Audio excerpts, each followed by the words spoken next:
Hey everybody, welcome back to the channel. Snake Doc here, and today we're going to do another product review. And what I have here in front of me is my Rock Island, 1911 9mm. And this is new, unfired.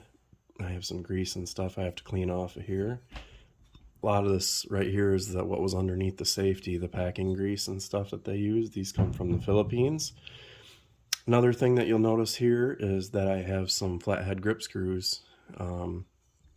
These were just some spare ones that I had, and I have these just threaded into the holes. The reason why is because we're going to be doing DuraCoat Bad Ass on it. So what DuraCoat Bad Ass is, it's a two-part aerosol finishing kit, and it comes, if you get the kit version, you can also get it in just standalone aerosol. But it comes with True Strip, which is your cleaner degreaser, and 3M Scotch-Brite pad here. Scotch-Brite, the red, which is like the medium scuff.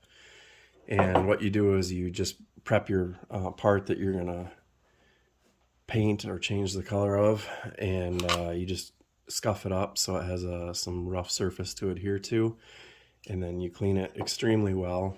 You're gonna want to have gloves on so that you're not touching the part and leaving any oils or anything on it. But what I decided to do on this 1911 is I'm going to do the frame. And the color that I chose to go with here, we're going to go with OD Green. There you can see, so we're going to do OD Green Bad Ass. Now, the cool part about this is they give you two tips, which is nice. There's no difference in them. That yellow part you can spin and change it for fan spray if you want a vertical or a horizontal spray, depending on what you're painting. And how this works is there's a hardener encapsulated inside this can. So if you've ever seen like 2K clear, this is basically the same idea. You take this red cap off the clear and you push it on that button right there, and then you can either press this down on the table or you can flip this upside down like this and push the button down that way. Either way, you need to give it a 2-minute shake prior to doing that, and then a 2-minute shake after doing that, and then you can start laying your coats down. The nice thing about this badass is the best and baddest DuraCoat yet. So, built-in self-lubricating for reduced friction, self-etching for increased adhesion, extra anti-corrosion for rust resistance. So, Parkerized solid steel frame. They can rust, definitely, so that's always a good choice. If you can do something steel and coat it, give it an extra coating, that's going to be good for anti-corrosion. Self-lubricating, okay, that's just a bonus to me. I don't rely on my finish coatings to do that, but that's really cool that it does. Self-etching, that is nice, so it does not have a need for an undercoat primer. What it means is etching is there's going to be a chemical in this component that is going to adhere to the metal, make a chemical bond where it works itself into the pores of the metal. So in theory, it should be a much stronger finish. If you've watched my other videos that I've done for DuraCoat, I did DuraCoat Dura Blue, and I also did their Dura Park, and I've had just excellent results with their products. So I'm excited to give this a try. So what I'm going to get to now, this will be a multi-part video here. I'm going to get to cleaning this, getting all that grease. I lubricated the rails. You can see I got some white lithium grease still right up in there. So I'm going to get this all cleaned up, get my gloves on, and then I'll show you here. All I did is I took like this box and I just cut the center portion right here and opened the flaps up, and then I just did some taping on it. It was a Mr. Coffee. And then I punched a couple holes right up there on the top. So what I'm going to do is I'll suspend the part on some mechanics wire, and it'll be hanging in here. And then what I can do is just twist it up here. I'll put like some excess up here, and then I can just twist that, and then I can get my 360 rotation. One of the things you want to keep in mind when you're going to suspend a part is where you feed your wire through. You want to do it like if I did it down here and I hung it from that and I had a wire going up, then I might not get finish on there. where I would want finish. So you got to think about what parts are covered by other things. So in my case, I'm going to go through the where the grip panels are, all the way through both sides. I think that'll be a decent option as long as I bend the wire out far enough that I'm still going to get coverage. If I have it hanging like this, I want to make sure that I can get coverage when I rotate it over here to this side with the wire going straight up, that it's bent out far enough that when I hit it at different angles, it's going to actually make contact on the frame and not leave a stripe on there. You could always do it through, you know, either your safety or your hammer pin hole.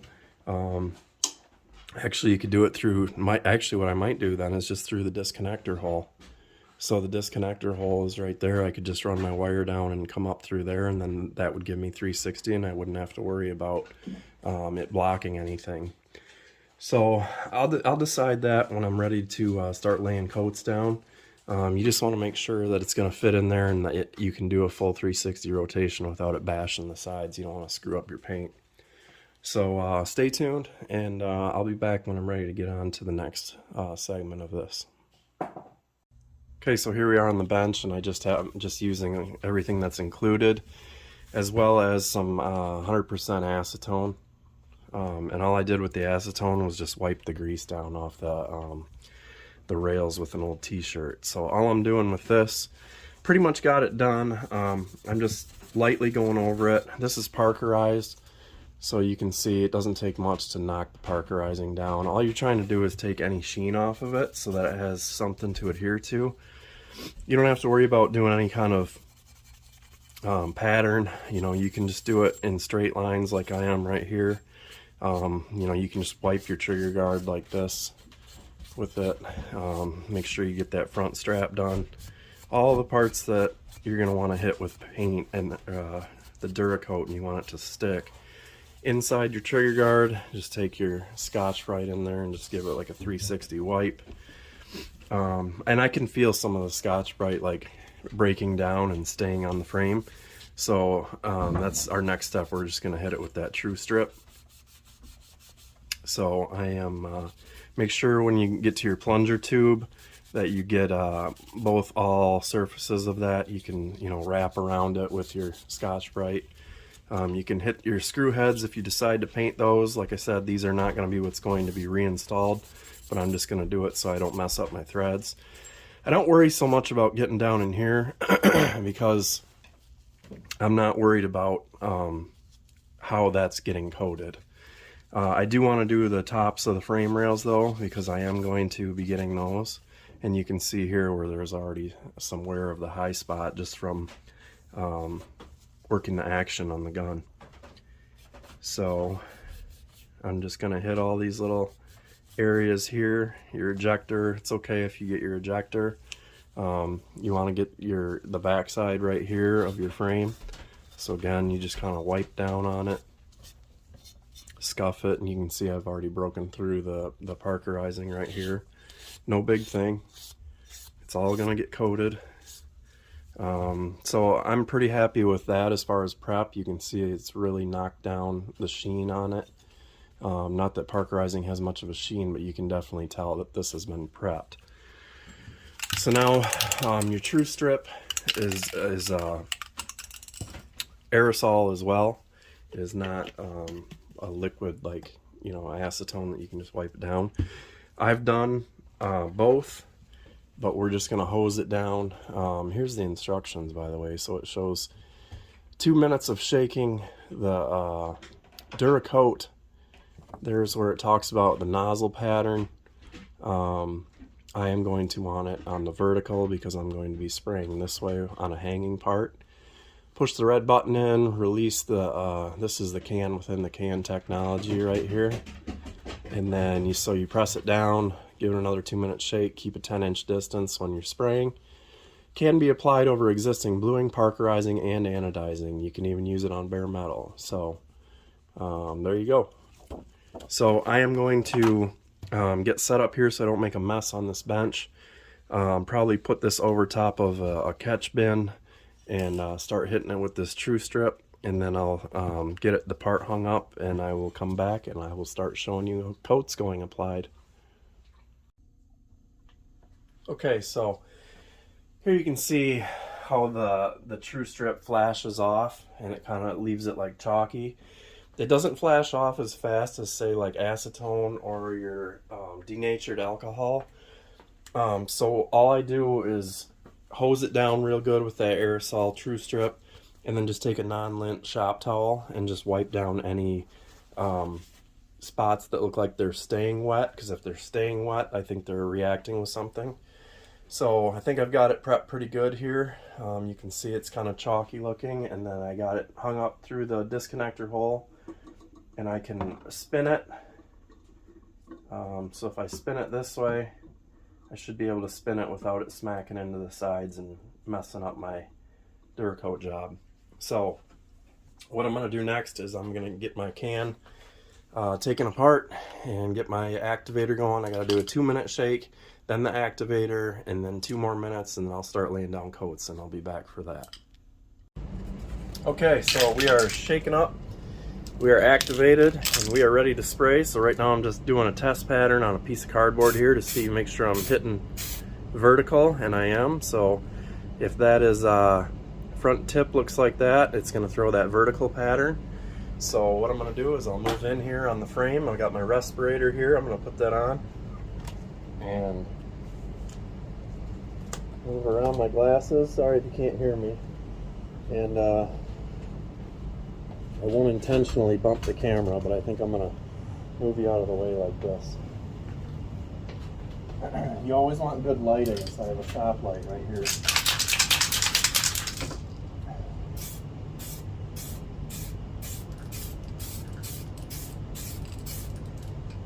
So it says 3 light coats, 5 minutes apart.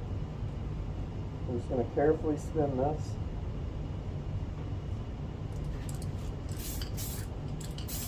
Make sure I'm hitting all the areas. First coat, I'm not so worried about my coverage.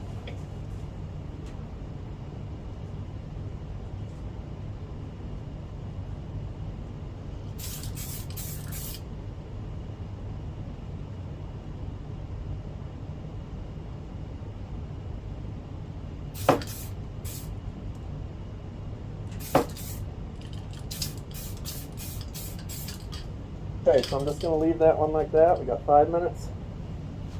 Come out of the way. We're going to let that sit for 5 minutes, and I'm just going to keep shaking the can randomly during that time. And 3 coats, and you let it hang overnight. So we'll be back. Okay, everybody, just got done doing the 3rd coat with this stuff, and what do I think? Well, it's no different than the other DuraCoat stuff that I've used. So very, very easy. Throws out a really nice paint pattern. Puts out a decent amount of product at one time. I guess if that was my one thing that I might consider, I might do a lower volume tip on here.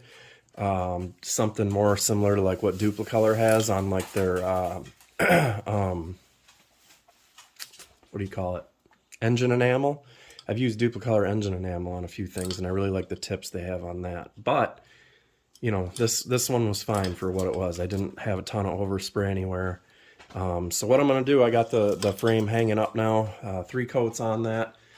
I did about 7 minutes between each coat. The can actually says 5 minutes between coats, and then on their videos on YouTube, they say 10 minutes. So kind of split the difference.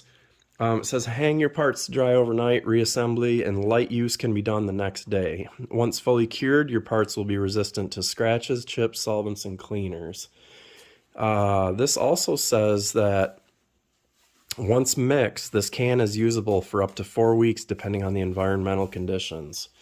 So I am going to keep this down here in my basement, and I am tempted to do, I have that Hat Sun shotgun. I'm very tempted to do the barrel on that in olive drab. So if I get ambitious, I might give this a go on that. So tomorrow I will, I'm going to give that a full 24-hour cure. It's about 1 o'clock right now on Saturday.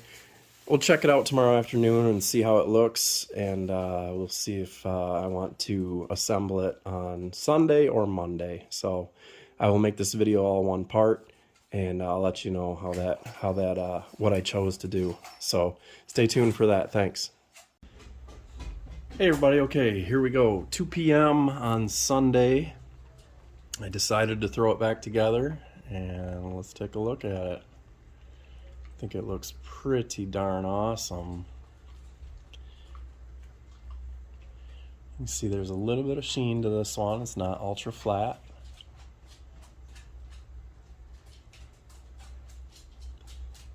It looks really cool with these grips on there. These are G10 grips by Cool Hand, and I just use the same grip screws for right now because like I said, I have a magwell coming, so I am going to be taking these grips back off and installing the magwell, excuse me. And I'm not sure if I'll put the black screws back in or just stay with these OD green flatheads. Another thing I did while I had it apart was I polished the trigger and the sides of the hammer. So the sides of the trigger, you can see, are nicely polished, as well as the side of the hammer, and then the back is still the black. So you can still see all the roll marks, serial numbers, front serrations. See the import. Sorry. So if you go heavy with your coats, the first time you assemble your slide to your frame, I'll take the magazine out and show clear here. The slide may be a little bit slower to go back home. Just work the slide. Just keep racking the slide, and then brush away any debris that you get back here. And then when you take it back apart, just re-grease it. But this has a really nice finish to it, and just by racking, I racked it maybe 30 times, and it's gotten way better. Like the slide's closing way better, and it'll close from slide lock as well. So if I have it here at slide lock, you can see.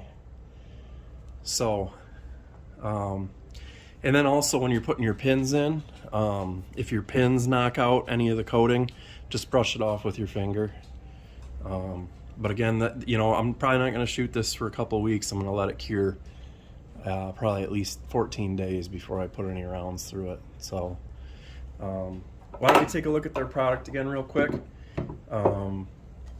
Really cool stuff here. So they give you this when you order from them, and it just kind of goes over all the different things they have and offer. Dura Blue I've done, Dura Park, here's a color chart here, can in the can technology, aerosol UV, it talks about why you might need UV, metal collection, tactical ultra flats, electric colors. The Dura Metal Heavy Metal Collection, this is cool. This actually has pulverized metal ground into the coating. So there's all these different colors available in that. Some of the fluorescent colors, that's funny, the Bloomberg collection. What else we got? Zombie coats, Dura Heat, so this is for like silencers or machine gun barrels that heat up real hot because you're pumping rounds through it. A Dura Drab, which is World War II style olive drab. Special effects coatings, chromes, mistochromes, hardeners, parkerizing kits, manganese and phosphorus. Here's some more of the cleaners, bluing removers. They even have stuff to refinish wood. Here's all your kits if you want to get into it professionally. Stencil kits, cryptech kits. Look at all these different patterns you can get. So, Lauer Custom Weaponry, DuraCoat Firearm Finishes.com. Give them a call if you need to talk to them and find out some technical stuff. Excuse me. But I love it, and I really like how this 1911 turned out. So I'm excited to have my magwell on there, and I am going to get a fiber optic front sight because I just love it on these. So turned out really good. Thanks again, DuraCoat, for an outstanding product and for letting me do this review for you. So If you have any questions, go ahead and post them in the comments below, and I always try and get back to my subscribers and viewers. Please hit that subscribe button. Thumbs up button's always appreciated. Thanks for watching, and you guys shoot safe.